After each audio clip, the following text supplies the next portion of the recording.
अब हम केमिस्ट्री का second chapter metals and non metals के बारे में पढ़ेंगे, ठीक है। इसमें पढ़ चुके हो मैटर। मैटर क्या है? Anything that can occupy space and have some mass. और उसमें हम पढ़ते हैं फिर मेटल्स और नॉन मेटल्स को कैटेगराइज किया जाता है। अब इस चैप्टर में पढ़ेंगे मेटल्स के general properties, chemical properties, physical properties और उसका यूजेस, यानी तीनों प्रॉपर्टीज पढ़ेंगे उसका, ठीक है। तो अर्थ में पता है कि बहुत सारा एलिमेंट है। अब जनरली देखो एलिमेंट क्या है, पहले यहाँ पर देख लो कि 118 डिफरेंट नॉन एलिमेंट है, किसी में 116 भी दिया रहता है, ठीक है। तो एक पीरियोडिक टेबल रहता है, उसमें सारा एलिमेंट के बारे में तुमको दिया रहेगा, ठीक है। इस तरीके से बना रहता है, हाइड्रोजन, हीलियम, लिथियम, बेरिलियम। देखना कि अगर कोई घर में भैया या दीदी होंगे जो पढ़ते होंगे हायर क्लासेस में, उनसे पूछना, वो दिखा देंगे पीरियोडिक टेबल, ठीक है, उसमें दिया हुआ रहेगा। तो 118 नॉन एलिमेंट है, ठीक है। तो अब पता है कि जैसे कि बना हुआ है कोई चीज़, अगर तुम लोग जानते हो कि एटमॉस्फेयर और अर्थ का जो क्रस्ट है उसके अंदर एलिमेंट यानी सब्सटेंस हम लोग को मिल जाता है पूरा का पूरा। जितना भी 118 है सारा अर्थ के क्रस्ट में है या फिर एटमॉस्फेयर में है, ठीक है। तो चाहे वो मान लो कि ऑक्सीजन हो, नाइट्रोजन हो, कुछ भी हो, तो वो हमारे एटमॉस्फेयर और क्रस्ट में प्रेजेंट है। जैसे हम बात करते हैं वाटर, वाटर में क्या क्या से मिलकर बना हुआ है? हाइड्रोजन और ऑक्सीजन से। शुगर क्या से मिलकर बना हुआ है? कार्बन, हाइड्रोजन और ऑक्सीजन। देखो ना कि वाटर का क्या होता है? H2O, तो हाइड्रोजन और ऑक्सीजन। शुगर क्या है? C6H12O6। कार्बन है, हाइड्रोजन है और ऑक्सीजन, ठीक है। अब हम आते हैं एक चीज़, ये मेटल नॉन मेटल को तो अभी प्रॉपर्टीज हम पढ़ लेंगे। एक आता है मेटलॉइड्स। मेटलॉइड्स क्या होता है? जो मेटल और नॉन मेटल दोनों की तरह काम करे उसको बोलते हैं मेटलॉइड। देखो यहाँ पर लिखा हुआ, इसको पॉज करके लिख लो इसको, ठीक है। इस चैप्टर में हम पढ़ेंगे क्या? फिजिकल, केमिकल और ये सब प्रॉपर्टी सारा जो होता है, ठीक है। तो ध्यान से पढ़ना है इस चीज़ को, ठीक है, और लिखते जाना है। तो या तो डिफ्रेंशिएट करके पढ़ो या फिर नॉर्मली एक एक पॉइंट करके। जैसे आप पढ़ते हैं फिजिकल प्रॉपर्टी ऑफ मेटल्स, इसमें पढ़ते हैं। जैसे कि हम लोग देखते हैं कि ये जनरल प्रॉपर्टी अगर देखेंगे तो हार्ड होता है, स्ट्रांग होता है, ठीक है। कि हम लोग देखते हैं घर में, हमारे घर में पहने रहते हैं वो, ठीक है। तो वो क्या देखते हो कि हार्ड भी होता है, स्ट्रांग और शाइनी नेचर का भी होता है, चमकता भी है। तो हम देखते हैं पहला प्रॉपर्टीज फिजिकल है मेटल्स का। किसका? मेटल्स का। तो पहला क्या है? तो लिखो पॉइंट देकर कि metals are generally solid and hard. क्या लिखना है?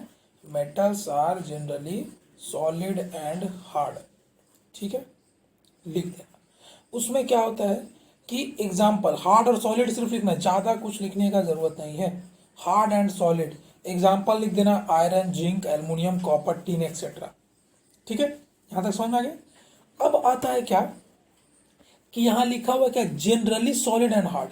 बट केमिस्ट्री क्या होता है ना कि एक्सेप्शन का सब्जेक्ट है। तो इसमें एक्सेप्शन क्या है कि सॉफ्ट भी होता है कुछ मेटल, जैसे सोडियम, पोटेशियम, ये सब सॉफ्ट है जो हम चाकू से भी काट सकते हैं। ये नहीं, ये तो सिल्वर है, हार्ड है। तो ये सिल्वर है, इसको नहीं काट सकते। सोडियम को काट सकते हैं चाकू से, ठीक है। फिर क्या है? मर्क्यूरी। मर्क्यूरी क्या होता है? लिक्विड होता है, रूम टेम्परेचर पे क्या होता है? लिक्विड होता है। तो हार्ड और सॉलिड होगा? वो नहीं होगा। फिर क्या है यहाँ पर देखो लिखा हुआ अगला पॉइंट कि metals shine in their pure state. जो भी स्टेट है उसका, ठीक है, तो वो चमकता रहता है, यानी कि लस्टर उसमें। तो लस्टर मतलब होता है शाइनिंग अपीयरेंस, ठीक है। जैसे कि मान लो कॉपर है, आयरन है, ये सब चीज़ देखोगे तो तुमको दिखाई पड़ेगा वो चीज़ चमक रहा है।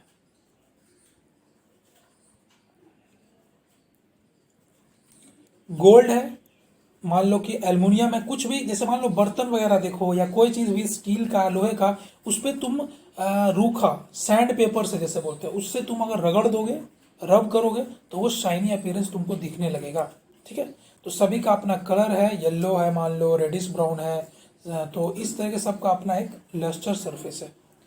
Metals are malleable. मैलिएबल मतलब होता क्या है, आगे पढ़ना है। मैलिएबल और डक्टाइल, ठीक है। एक होगा मैलिएबल और एक डक्टाइल।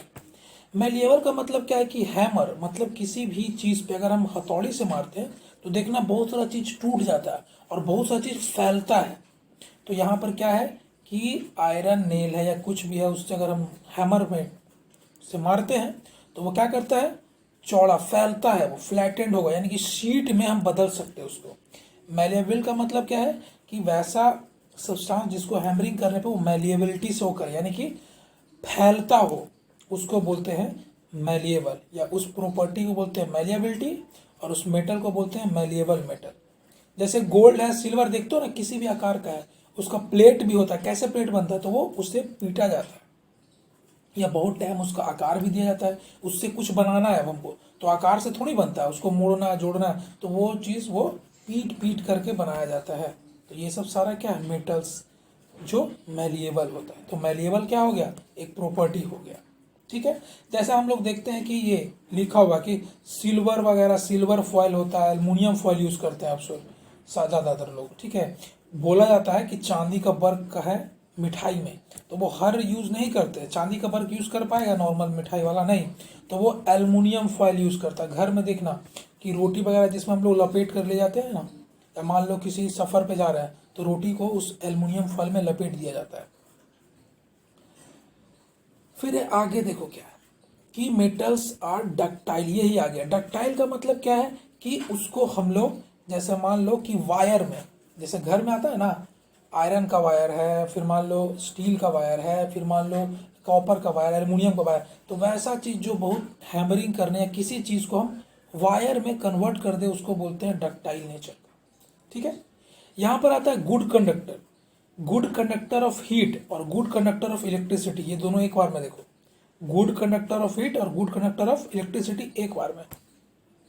जैसा हम पिछले चैप्टर में पढ़े थे कि गुड कंडक्टर ऑफ हीट होता है, तो इसमें क्या है कि वैसा चीज़ मेटल्स की, मेटल को जब हम गर्म करेंगे तो एक जगह से दूसरे जगह हम लोग को गर्म पता चलेगा। जैसे एग्जांपल, एक ये रॉड ले लो, ठीक है, देखो एक एक्सपेरिमेंट देखो कि एक रॉड है, ठीक है, यहाँ पर एक कैंडल लगा दी, यहाँ कैंडल लगा दी, यहाँ कैंडल लगा दी, ठीक है, और यहाँ पर एक बर्नर रखे, जलता हुआ आग।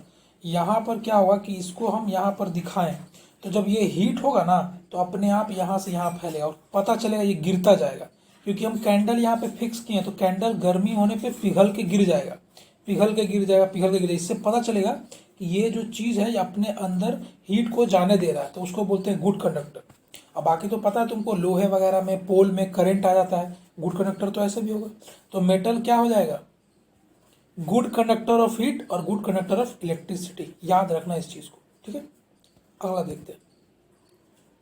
अच्छा, एक यहाँ पर कुछ एक्टिविटी दिया हुआ एक्सपेरिमेंट करने के लिए कि देखो कि एक बैटरी लिया गया, ठीक है, और एक बल्ब, दोनों को वायर से कनेक्टेड है, पहले ये देखो, फिर एक बैटरी और एक बल्ब दोनों वायर से कनेक्टेड है, बट बीच में क्या किया ना, एक में रबर ले लिया, ठीक है, एक में रबर ले लिया और एक में मेटल का कोई सब्सटेंस ले लिया।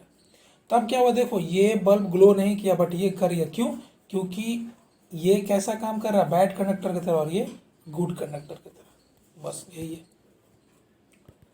अगला देखते हैं हम, metals have high density and high melting point. Density करने का मतलब क्या है, पानी में या किसी भी लिक्विड में अगर हम रखते हैं तो नीचे डूब जाता है, वो बहुत सारा तैरता है ऊपर, बहुत सारा नीचे डूब जाता है, वो होता है डेंसिटी। मेल्टिंग पॉइंट, पिघलता काफ़ी टाइम में, जैसे देखते हो ना कि हम लोग का हाथ तुरंत जल जाता है बर्नर पे, बट हम लोग क्या प्लेट या कोई चीज़ बर्तन रखते हैं तो वो पिघल जाता है, अगर पिघल जाता तो खाना बना पाते हैं नहीं ना, इसलिए उसका मेल्टिंग पॉइंट और डेंसिटी ज़्यादा होता है, ठीक है। जैसे देखो इसमें कुछ लिखा हुआ है कि गोल्ड, सिल्वर, मर्क्यूरी, आयरन का डेंसिटी 19.3, 10.5, 13.6, 7.8 ग्राम पर क्यूबिक सेंटीमीटर, ठीक है। तो ये चीज़ होता है।